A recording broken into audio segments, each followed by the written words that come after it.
Tanta gente ha parlato ma non sa neanche di cosa sta parlando. Ora basta, facciamo chiarezza, il monito da Palazzo Balbi è uno solo, anche perché intanto in tutto il Veneto c'è una corsa contro il tempo in queste ore. I genitori non ancora in regola mandano mail e compilano autocertificazioni, molti ancora con dubbi. Non si segnalano difficoltà particolari, fanno sapere i vertici sanitari, ma questa è stata sicuramente la settimana più critica sul fronte vaccini. E Luca Zaia scende nuovamente in campo per chiudere ogni polemica, a partire dalla moratoria Mantoan. Un provvedimento, dice Zaia, che serviva per dare direttive alle ULS in base alla legge, che aveva riscontrato un problema interpretativo sul fronte dei bimbi da 0 a 6 anni. Secondo l'interpretazione data dai nostri dirigenti, hanno diritto a restare iscritti fino all'anno scolastico, all'anno 2019.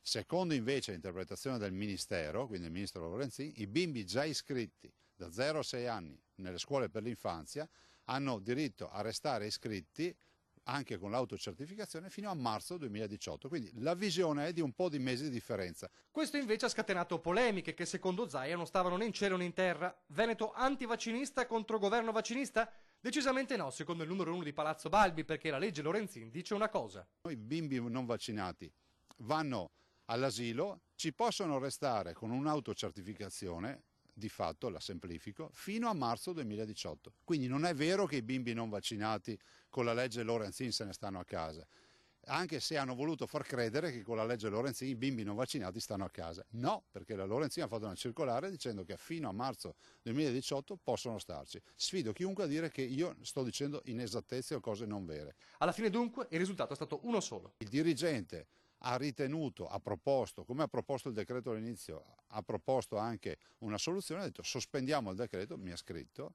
sospendiamo il decreto e confermo la mia posizione, dice, confermo che la mia visione è quella di, penso di aver ragione, comunque troviamo una realtà che dice chi ha ragione, se c'è il Ministero c'è la Regione. Lo dirà il Consiglio di Stato entro un paio, forse 3 settimane, e allora tutto potrebbe cambiare di nuovo.